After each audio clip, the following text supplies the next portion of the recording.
Aamir Farooq case की समाअत कर रहे हैं। डीजी नैब और डिप्टी प्रोसिक्यूटर नैब अदालत के रूबरू पेश हो चुके हैं।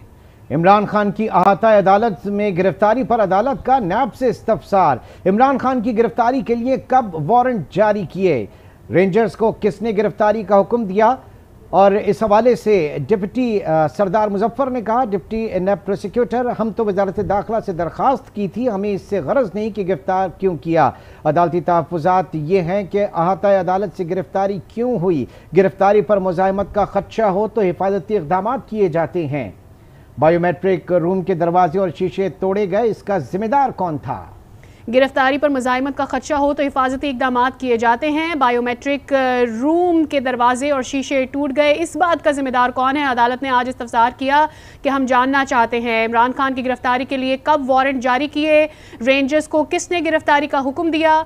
हमने तो वजारत दाखिला से दरख्वास्त की थी। सरदार मुजफ्फर ने कहा, हमें इससे गर्ज नहीं कि गिरफ्तारी क्यों की गई है। अदालत ने जवाब दिया और अदालती तहफ़्फ़ुज़ात ये है कि अहाता अदालत से गिरफ्तारी क्यों हुई। अदालत ने फिर ये भी पूछा कि बायोमेट्रिक रूम के दरवाजे और शीशे टूट गए, इस बात का जिम्मेदार कौन है। इस्लामाबाद हाई कोर्ट में इमरान खान की अहाता अदालत से गिरफ्तारी, chief justice Aamir Farooq case की समाअत कर रही हैं। डीजी नैब और डिप्टी प्रोसिक्यूटर नैब अदालत के रूबरू पेश। इमरान खान की अहाता अदालत में गिरफ्तारी पर अदालत का नैब से इस्तफसार। इमरान खान की गिरफ्तारी के लिए कब वारंट जारी किए, अदालत ने पूछा। रेंजर्स को किसने गिरफ्तारी का हुक्म दिया। सरदार मुजफ्फर ने कहा, हमने तो वजारत दाखिला से दरख्वास्त की थी, हमें इससे गरज नहीं कि गिरफ्तार क्यों किया। अदालत का कहना है कि हमें इससे गरज नहीं कि गिरफ्तार क्यों किया, लेकिन अहाता अदालत से गिरफ्तार करना यकीनी तौर से तौहीन अदालत के जुमरे में आता है। अदालती तहफ़्फ़ुज़ात ये हैं कि अहाता अदालत से गिरफ्तारी क्यों हुई। गिरफ्तारी पर मुज़ाहमत का खदशा हो तो हिफाजती इक़दाम किए जाते हैं। बायोमेट्रिक रूम के दरवाजे और शीशे टूट गए, इसका जिम्मेदार कौन है। सवाल किया गया अदालत की जानिब से कि ये जो आज की गिरफ्तारी की गई है, ये इसके पीछे जो तमाम तर गिरफ्तारी का तरीकाकार है, उसके ऊपर सवाल उठाया गया अदालत की जानिब से, जिसके ऊपर सरदार मुजफ्फर ने यह कहा कि गिरफ्तारी पर मुज़ाहमत का खदशा हो तो फिर हिफाजती इक़दाम किए जाते हैं। जिस पर अदालत ने फिर कहा कि बायोमेट्रिक रूम के जो दरवाजे तोड़े गए हैं, शीशे टूटे हैं, इस बात का जिम्मेदार कौन होगा। इमरान खान की गिरफ्तारी के लिए कब वारंट जारी किए गए, अदालत ने पूछा। रेंजर्स को किसने गिरफ्तारी का हुक्म दिया, जिस पर सरदार मुजफ्फर ने यह जवाब दिया कि हमने तो वजारत दाखिला से दरख्वास्त की थी गिरफ्तारी के हवाले से। जिस पर अदालत ने फिर पूछा कि हमें इससे गर्ज नहीं है कि गिरफ्तारी क्यों हुई है। अदालती तहफ़्फ़ुज़ात यह है कि अहाता अदालत से गिरफ्तार क्यों किया गया है।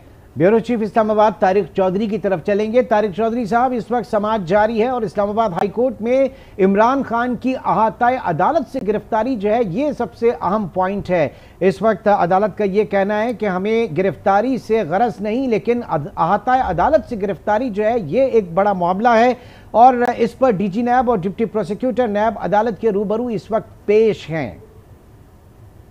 जी बिल्कुल, ये बड़ी अहम समाअत इस वक्त जारी है और चीफ जस्टिस ने अब से 2 घंटे पहले जब इमरान खान साहब गिरफ्तार किया था तो उन्होंने नोटिस लिया था इस बात का, उन सारे वाकयात का, उन हालात का जिन हालात में हाई कोर्ट के अहाता से इमरान खान साहब को गिरफ्तार किया गया था। उन्होंने तलब किया पहले आईजी पंजाब को, आईजी इस्लामाबाद को, फिर दीगर इंतजामी इदारों को तलब किया गया और उसके बाद उन्होंने साथ साथ जो है तलब किया था नैब के अफसरान को, नैब के डीजी को। तो नैब के मुतल्लिका अफसरान भी मौजूद हैं, एडिशनल एडवोकेट जनरल भी मौजूद हैं और नैब के जो प्रोसिक्यूटर हैं सरदार मुजफ्फर साहब, वो भी इस वक्त मौजूद हैं और कोर्ट उनसे जानना चाह रही है उन हालात और उन वाकयात को इस्तफसार कर रही है जिनमें वहाँ पर ये वाकयात हुए। तो चीफ जस्टिस साहब से पूछा गया है कि बायोमेट्रिक रूम के दरवाजे और शीशे क्यों टूटे, इसका जिम्मेदार कौन है। अगर किसी, इस पर उन्होंने बताया सरदार मुजफ्फर ने कि किसी शख्स की गिरफ्तारी पर मुज़ाहमत का अगर खदशा तो फिर हिफाजती इंतजाम किए जाते हैं। अदालत ने कहा कि हमारा तहफ़्फ़ुज़ात ये है, हमारा रिजर्वेशन ये है कि अहाता अदालत से गिरफ्तारी क्यों हुई और हमें इससे गर्ज नहीं कि गिरफ्तार क्यों किया गया। जिस पर सरदार मुजफ्फर साहब ने बताया है कि वजारत दाखिला से दरख्वास्त की गई थी कि इस मौके पर हिफाजती इक़दाम किए जाएँ और गिरफ्तारी के हवाले से भी पूछा गया है कि रेंजर को किसने गिरफ्तार करने का हुक्म दिया। इसके अलावा ये भी नैब से इस्तफसार किया गया कि इमरान खान की अहाता अदालत में गिरफ्तारी पर उनका क्या मौक़िफ़ है और कब गिरफ्तारी के वारंट जारी किए गए। इस पर अदालत को बताया गया कि 1 मई 2023 को ये वारंट जारी किए गए थे गिरफ्तारी के और वो सारे किन दफा के तहत थे, ये सारी बातें जो है नैब के प्रोसिक्यूटर जनरल ने कोर्ट को ये बताई हैं। जी ठीक, लेकिन तारिक चौधरी साहब, ये जो तरीकाकार है जिसके ऊपर सवाल उठ गया है कि जो शीशे तोड़े गए हैं, दरवाजे तोड़े गए हैं, क्योंकि दूसरी जानिब से जो वीडियो रिकॉर्ड सामने आ रहा है, अली गौहर साहब भी ये कह रहे हैं कि जी रेजिस्टेंस कोई नहीं थी। वीडियो में भी देखा जा सकता है कि वो बैठे हुए हैं, इमरान खान खुद भी आराम से बैठे, उसके बावजूद पेपर स्प्रे बताया जा रहा है कि किया गया और उनको धक्के मारे गए, ठुड्डे भी लगे उन्हें, फिर वो गिर भी गए। तो ऐसे में क्या आपको लग रहा है कि रेंजर्स हुकाम को भी बुलाया जा सकता है? देखिए, ये रेंजर्स के हुकाम को, जब रेंजर्स के हुकाम सिविलियन अथॉरिटी के तहत काम करते हैं और किसी भी किसी भी डिस्ट्रिक्ट इंतजामिया या प्रोविंशियल इंतजामिया उनको in aid of civil administration तलब करती है, तो वो जाहिर है फिर उस वक्त वो सिविल इंतजामिया के अंडर काम कर सकते हैं। अब कानून और कायदे के तहत अगर कोर्ट ये समझेगी कि रेंजर एहलकारों को या किसी और जो लॉ एनफोर्समेंट एजेंसी है उसके एहलकारों को तलब करना मकसद है, तो वो तो बात की बात है, लेकिन असल देखना है कि वो किस कमांड के तहत काम कर रहे थे। अगर उन्होंने नैब के कमांड के तहत काम कर रहे थे और वहाँ कोई मुजाहमत हुई है, और अभी तक तो जो इमरान खान साहब के वकील हैं या उनके जो वहाँ साथी मौजूद थे, उनका तो यही कहना है कि वहाँ पर उनको मारपीट भी हुई है, तशद्दुद भी हुआ है और रकम पेल भी हुई है, शीशे टूटे हैं।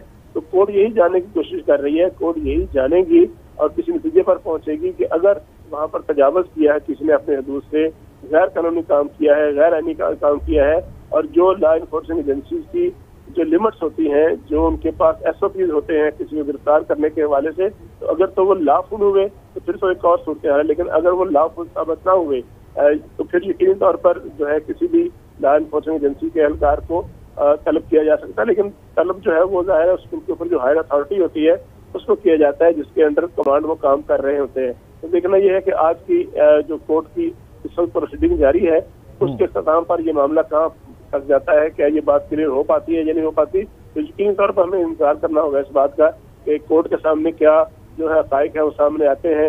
इस्लामाबाद की इंतजामिया क्या मौक़िफ़ लेती है, नैब क्या मौक़िफ़ लेती है, और फिर जो इन्फोर्सिंग एजेंसीज जो है वो किसी कमांड के अंडर काम कर रहे थे, उनका क्या मैंडेट था, उनका क्या दायरा कार था, ये सारी चीजें कोर्ट की यकीनी तौर पर तहकीकात के बाद ही और कोर्ट के इस्तफसार के बाद ही सामने आएंगी।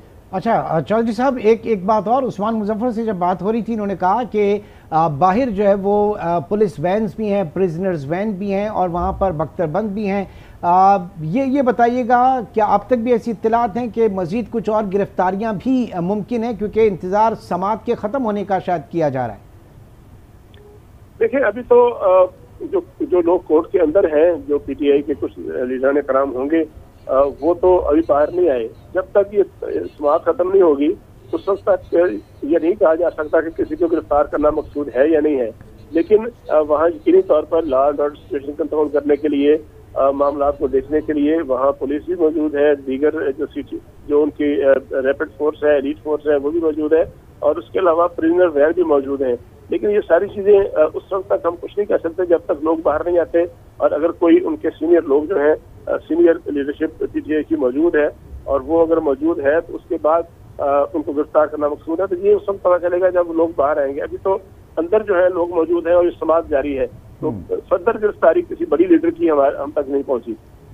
ठीक, लेकिन तारिक चौधरी, जिस तरह से आप भी सुन रहे होंगे अदालत की जानिब से जो आज सवालात किए गए हैं, जो उसके बाद रिमार्क्स आए हैं और जो पूछा गया है, अब जब आज इस्लामाबाद से ये सवाल किया गया इस पूरी गिरफ्तारी के लिए, जब उनसे पूछा गया तो उन्होंने कहा कि हमारा इससे ताल्लुक नहीं है, गिरफ्तारी तो रेंजर्स से हुई है, लेकिन बाहर जो गाड़ियाँ हमने देखी उसमें पुलिस की गाड़ियाँ भी मौजूद थी, रेंजर्स की अपनी बख्तरबंदी जिसमें ले जाया गया इमरान खान को वो भी मौजूद थी।